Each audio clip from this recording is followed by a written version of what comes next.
ফেসবুকে আপনাকে কে ইগনোর করে সেটা জানতে পারবেন আজকের ছোট্ট এই ভিডিওতে। আপনাকে যেমন কেউ ফেসবুকে ইগনোর করে, ঠিক তেমন আপনিও অনেকে ফেসবুকে ইগনোর করেন। জানেন না কিভাবে করেন? আপনি তো একজন হ্যান্ডসাম প্রফেশনাল লোক, আপনি তো অনেককে ইগনোর করতেই পারেন, এটা কোনো ব্যাপার না। বাট কেউ যদি আপনাকে করে তখন কিন্তু লজ্জার ব্যাপার। আর এই ভিডিও থেকে যদি আপনি খুঁজে পান কেউ আপনাকে ইগনোর করতেছেন ফেসবুকে, তাহলে তার ইগনোর থেকে আপনি খুব শীঘ্রই চলে আসতে পারবেন।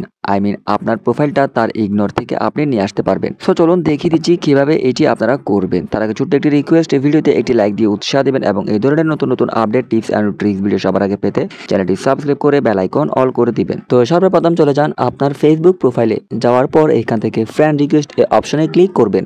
যখনই ক্লিক করবেন তখন আপনি এখানে দেখতে পারবেন অনেকজনকে আপনি ঝুলায় রাখছেন। আপনাকে অনেকে ফ্রেন্ড রিকোয়েস্ট দিল কিন্তু আপনি অ্যাকসেপ্ট করেননি। আর কারো ফ্রেন্ড রিকোয়েস্ট অ্যাকসেপ্ট না করা মানে তো তাকে ইগনোর করা। সে যদি জানতে পারে তাহলে সে অবশ্যই রিকোয়েস্ট ক্যান্সেল করে দিবে। তো কথা হচ্ছে, আপনি তো ফেসবুক আইডি ক্রিয়েট করার পর থেকে অনেকজনকে ফ্রেন্ড রিকোয়েস্ট পাঠিয়েছেন, কিন্তু সবাই কি আপনার ফ্রেন্ড রিকোয়েস্ট অ্যাকসেপ্ট করেছে? তো সেটা আপনি কিভাবে দেখবেন? কার আইডিতে আপনি ঠিক এভাবে ঝুলে আছেন? তো সেটা জানার জন্য এখান থেকে সি অল এ অপশনের উপর একবার ক্লিক করবেন। ক্লিক করার পর এরকম অপশন আসবে। এখানে দেখুন সবার উপরে ডান পাশে 3 ডট মেনু আছে। এখান থেকে 3 ডট মেনু অপশনে ক্লিক করলে কিন্তু নিচে থেকে একটা মেনু আসবে, ভিউ সেন্ড রিকোয়েস্ট। এখান থেকে এই অপশনে ক্লিক করলে আপনি যাদেরকে ফ্রেন্ড রিকোয়েস্ট পাঠিয়েছেন সব লিস্ট এখানে চলে আসবে এবং এখানে দেখুন দিন সহ দেওয়া আছে। এদেরকে আমি 10 উইক আগে মানে 10 সপ্তাহ আগে তাদেরকে রিকোয়েস্ট দিয়েছিলাম, কিন্তু তারা আমাকে অ্যাকসেপ্ট করেনি। তার মানে তারা আমাকে ইগনোর করতেছে। সো এখন আমি কি করব? এখানে যে ক্যান্সেল বাটন আছে, ক্যান্সেল বাটনে ক্লিক করে তাদেরকে ক্যান্সেল করে দিব। আমি আর তাদের ইগনোরে থাকতে চাই না। এখান থেকে যদি আমি ক্যান্সেলে ক্লিক করি তাহলে